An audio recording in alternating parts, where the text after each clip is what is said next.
Hello everyone, and welcome to SUNUP. I'm Lyndall Stout.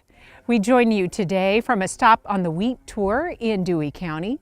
Most of the wheat looks really great after all the rain, but with the rain comes a few challenges. A wet year and timely rains throughout the winter, spring, going in sure enough makes a difference, and they're seeing that. It's been real good. Just like last night, we got 3 inches last night right in here, and some of it there's going to be some wheat down. Hopefully that some of it will get back up in some areas, but yeah, it's been a tremendous spring for them, and the yield potential out there is real good.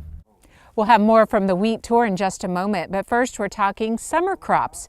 Here's SUNUP's Dave Deacon and our Extension Cropping System Specialist, Josh Lofton.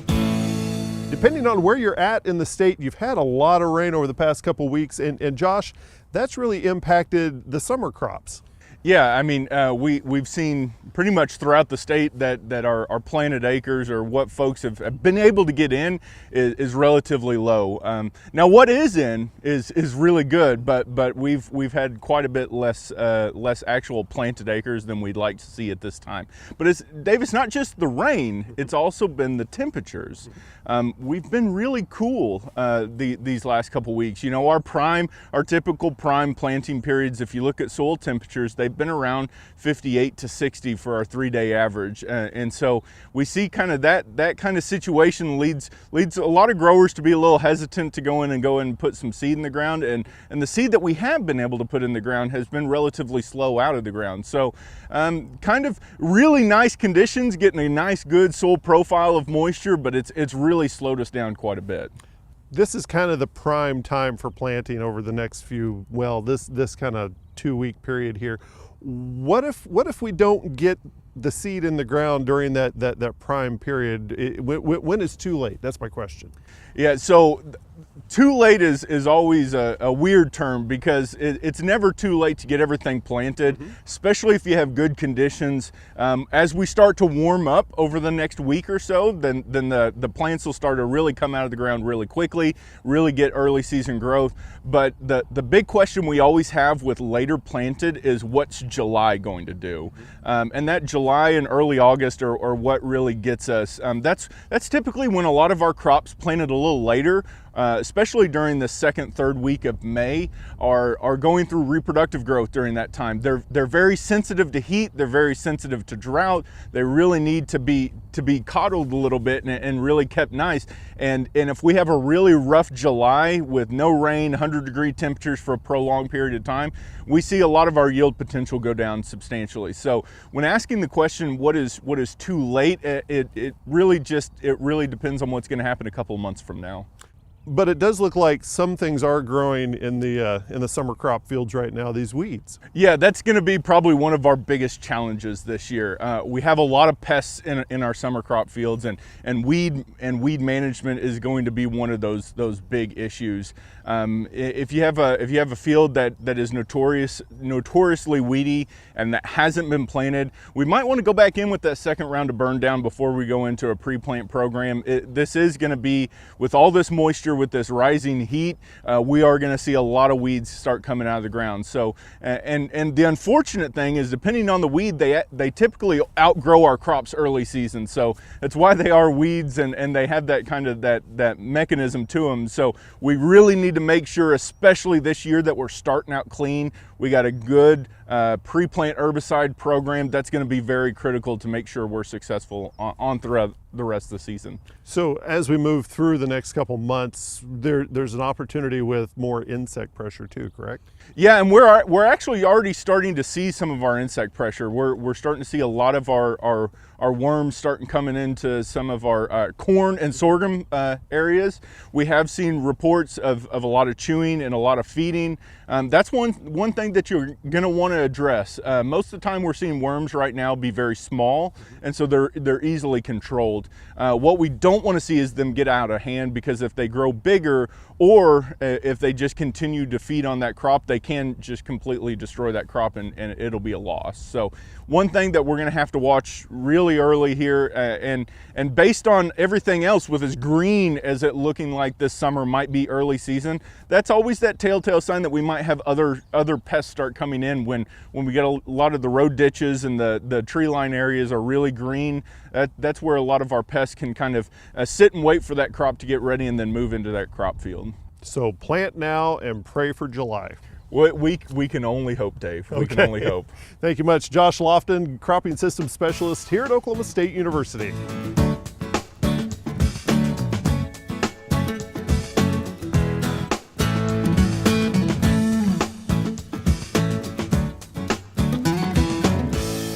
Russia sold wheat to the Philippines this week, and here to break it down for us is Kim Anderson, our crop marketing specialist. And Kim, the big question, why didn't the U.S. get that sale? Well, they just underbid us.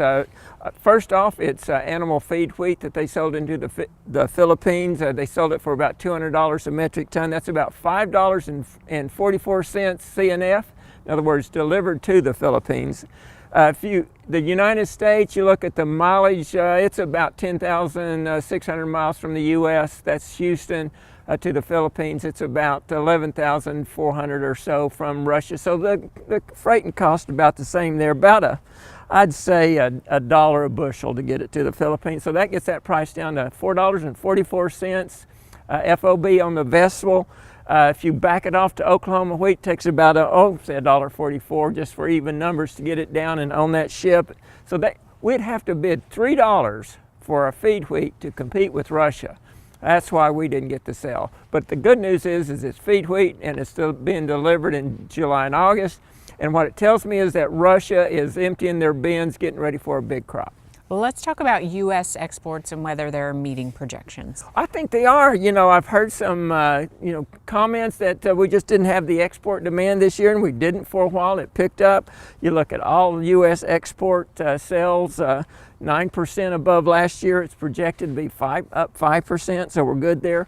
Hard red winter wheat was projected to be down 10%. We're even with last year, so that's good. Now, soft red winter wheat was projected to be 43% because we had a horrible year last year. It's only up 34%, but overall, our wheat sales and exports are relatively good. What about the projections for 2019 wheat production? If you look at that production on the world, it's come in at 28.1 billion bushels. That's going to be a new record, about 5% above last year's level. The United States, right under 2 billion bushels. That's up about 4%. Oklahoma, 119 million bushels, up 70%. Boy, we can talk about that. That's going to offset this low price we've got. Russia, you know, when we started with them, they were down about 2.5 billion bushels. Estimates came out this week from 3 billion to about 3.06 billion bushels. So more wheat for next year's market. We've been out this week with Oklahoma producers at field days, talking about prices, of course. How does it compare in Oklahoma right now compared to this time last year? Well, if you look at what they can forward contract wheat for harvest delivery, it's $3.85 a bushel. This time last year is $5 and a nickel. The good news is there that our production's up 70% and our price is down significantly less than that. So there's a potential for significantly higher income this year, even though we have significantly lower prices. Okay, Kim, we appreciate your perspective as always. Thanks a lot. And switching gears now to look at a drought-tolerant forage option for producers. Here's our Extension Forage System Specialist, Alex Rocateli. Now in Oklahoma, it's the best time for we think about establishing new perennial warm season pastures. And most of the time what comes to the mind is Bermuda grass. However, in the last weeks, I got lots of questions from educators and producers asking about Old World Bluestems. And I would like to say that yes, Old World Bluestem can be a good option for Oklahoma. When selecting and thinking Bermuda grass versus Old World Bluestem, I would like to say in limited water conditions and low fertilization, Old World Bluestems can do more than Bermuda grass. However, if you have more water availability, more rainfall, and also you are planning on putting more fertilization there, I would say Bermuda grass might be a better fit. In locations where we have annual precipitation lower than 23 inches, I would say Old World Bluestem might be a more interesting option because it's more drought resistant and can produce more in that condition than Bermuda grass. There are different varieties available. The most common and traditional one is the plains, but if you are in a situation, a condition that you have less than 18 inches of rainfall, you may think about WW Spar. That was a selection from plains where they select the biotypes that's more drought resistant. Now, there are other options. For instance, Caucasian. Caucasian is going to be suitable also for all the state. You can produce more in quantity, but however, the quality is going to be a little lower. And there is a new variety, relatively new, that's the WW Bidol, that we can have more production toward the end of the season. However, I would say this variety would be suitable more for the south portion of Oklahoma. Don't plant this variety up to the I-40, just down I-40. That would be the best. When you talk about establishing Old World Bluestems, if you are familiar on how to do with alfalfa, that would be about the same. You need to prepare a very good and firm seed bed where when you step with your feet, it doesn't sink more than half an inch. Now, when you talk about fertilization, you can go traditionally and incorporate the lime, P and K during the bed preparation by incorporating at 3 inches. Or you can blend fertilizer, nitrogen and phosphorus, for instance, diammonium phosphate DAP, close to the seed row. That would be a good option and also improve establishment odds. Also, controlling weeds during the establishment year is crucial. Make sure that your seed bed is absent of any weeds. Overall, Old World Bluestem is a very good option if you are in a limited rainfall condition, and you can have about 3 to 5 tons per acre.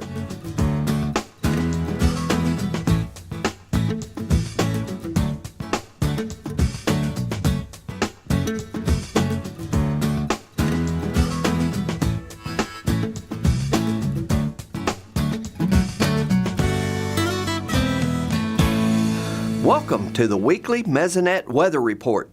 Another week in the books and another round of rain statewide, most of it falling on soils that were already saturated. The past week, rainfall totals as of May 8th showed rainfall at every Mesonet site, with several places in the state receiving more than 5 inches. Storms were the heaviest in the west central region, and Eric topped the charts at 6.39 inches. Turning to soil moisture, we see the main part of the state is about as wet as it can get. A fractional water index of 1 means the moisture gauge is at the full mark. At the 4-inch depth, 1s dominate the chart. A small area in far southwest and the western half of the panhandle are the last holdouts. This past week's limited rain in those areas were not enough to offset moisture loss due to evapotranspiration. The forecast for the week of May 13th shows rain probabilities at either normal or just slightly above normal. But for May, that doesn't necessarily relate to dry conditions. The purple bars on this chart shows the statewide 30-year average rainfall for each month. May is the wettest, reaching close to 5 inches. The blue bars are the amounts received this year. So even a normal week in May could bring us several more inches of rain. Gary is up next with more on spring rainfall totals. Thanks, Wes, and good morning, everyone. Well, I'm not sure what to say here. Sometimes Mother Nature just leaves me speechless. But I'll try and say something anyway. Let's get right to the drought monitor map because we do have some changes on there. Believe it or not, there is a part of the state that's not getting enough rainfall. The far western panhandle, specifically Cimarron County, is now in abnormally dry conditions. I know everybody else across the state is finding that hard to believe, but those folks out there do need rainfall. And I'll show you about what's going on out there on the Mesonet rainfall maps. We're going to look at the spring thus far, so starting in March 1st, which is also the beginning of the growing season, we can see out there in the Panhandle, Boise City, at least through Wednesday, has only had 1.8 inches of rainfall, which is incredible considering the amounts across the rest of the state. Even the eastern Panhandle has had 5 to 6 inches, but we see large areas of the state across west central, through central, and over into eastern Oklahoma, with 13 to 16 inches of rainfall. If we go to the departure from normal map for, again, March 1st through May 8th, we see 4 to 6 inches above normal for most of the state. Now if we go to the percent of normal rainfall map for the spring thus far, we see that deficit out in the western Panhandle actually show up a little bit better, where they have 40 to 60% of normal rainfall for the spring thus far. Now overall though, we see lots of wet, lots of surplus moisture across the state, and in fact it's the 9th wettest spring thus far, and with a statewide average of 10.75 inches. So nobody in the state needs more rainfall except the western Panhandle. So if Mother Nature could cooperate, we would certainly appreciate it. Get rid of those flood warnings, let things dry out, and let's get some moisture out in the Panhandle for those folks. That's it for this time. We'll see you next time on the Mesonet Weather Report. We're joined now by Josh Bushong, our Northwest Area Extension Agronomist. Josh, let's just kind of talk overall how the wheat is looking in this part of the state. Overall, we've been very pleased with the rains this year, so we got a lot of good yield potential. Even some of that later planted wheat we were worried about being small coming out of winter, it's had a good spring to recover. It is going to be delayed in maturity, but it does have the yield potential to it, so we got good potential on that. Some stuff that's doing really well, like the double stop here behind us, might be over 60 bushels. We have some doubt if we didn't have enough fertility out there, we might be a little lacking on protein, but overall I think yields and protein are going to be well above expected for this year. In general, the rain's been a blessing, but then we have scenarios like this. Talk about what we're seeing and what's caused it and whether some of these fields will bounce back.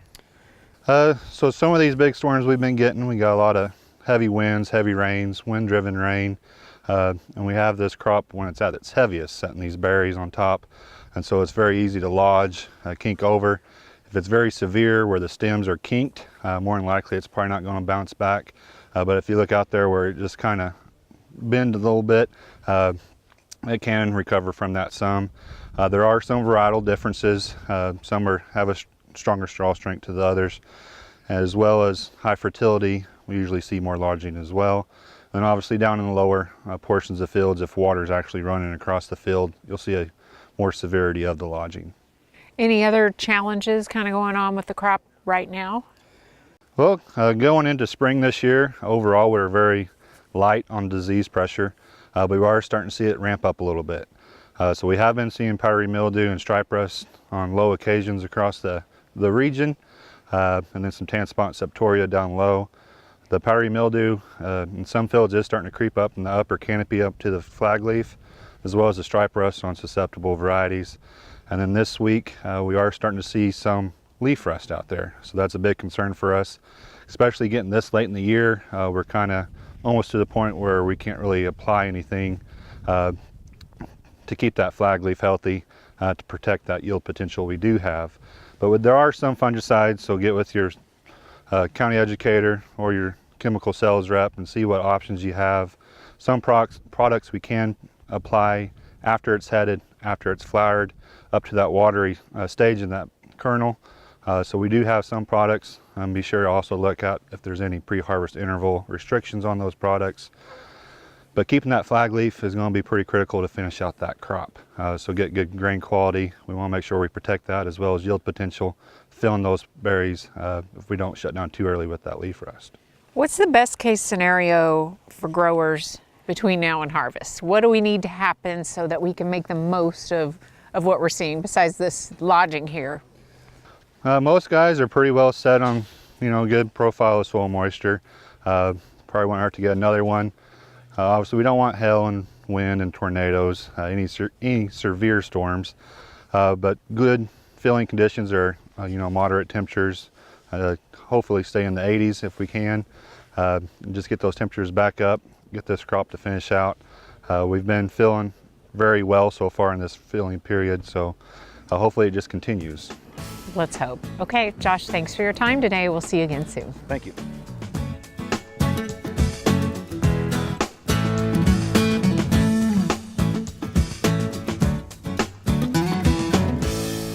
During the middle of calving season, when it's, say, in February, it's cold, it's wet, and you've been up night after night checking on cows and heifers to see if they need assistance during the calving season, it's probably not the best time to ask a rancher about how calving season's going.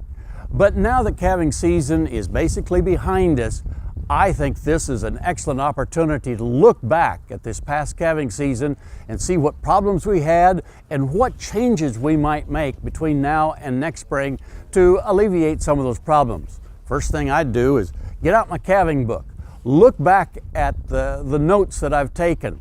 Let's look down through and see where we lost some calves.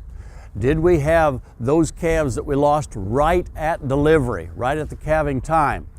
Or did we have some calves that were lost, a week to 10 days, perhaps 2 weeks later?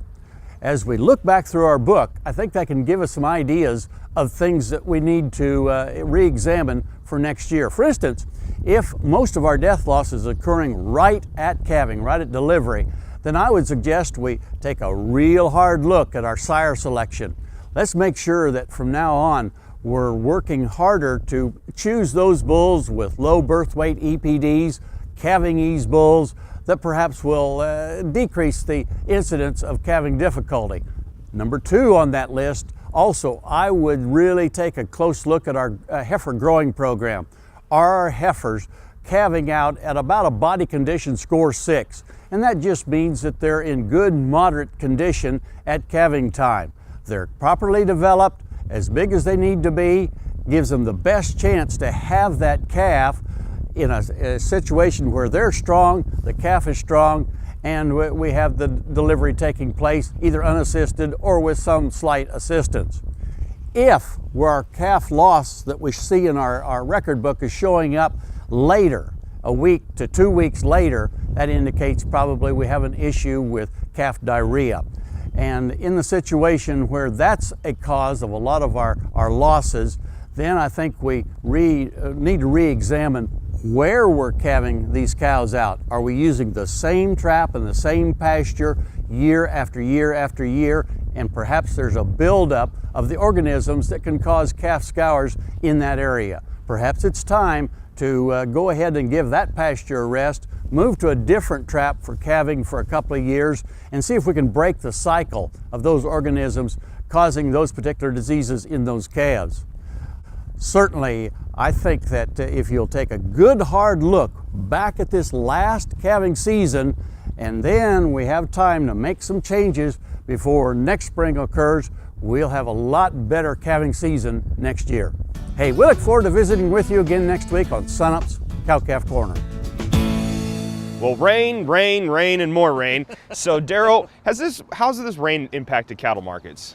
Well, you know, if you look in Oklahoma, obviously we do have a lot of wet, sloppy conditions, which is a management headache for most folks. We've had enough rain recently. There's some localized flooding, which, you know, could be a more serious issue, but it's, again, mostly a management headache. And in a little broader context, feedlots around the country are dealing with a lot of wet, sloppy conditions. Again, I don't think that's probably having a market level impact so much. It certainly affects performance and again is a challenge for those producers. Even more broadly than that, you know, we're at a time now when you know, we've got lots of corn and we're anticipating continuation of favorable feed prices from a livestock perspective, but we go another 10 days or 2 weeks with little corn planting progress around the country, we could start to see some weather market impacts that will show up in prices for feed and may begin to impact livestock producers from that standpoint. You mentioned flooding. Has these type of conditions or those type of conditions impacted, you know, cattle with cattle losses at all? Well, I haven't heard any new numbers for a while. You know, I think it's pretty generally recognized now that the losses of cattle during the flood, directly due to the floods, wasn't nearly as big as maybe earlier anticipated, but there certainly were some losses. More broadly than that, we had a lot of weather conditions, you know, blizzards and so on that caused some cattle losses. Some of those landed right on top of calving, so lots of baby calves. So what's the news with feeder and fed cattle prices? Well, having said all of that about the weather impacts, you know, we did see a pretty typical seasonal spring for feeder and fed cattle prices. So we went up through the first quarter. We appeared to have peaked out in April. It's pretty clear now that we have moved past that.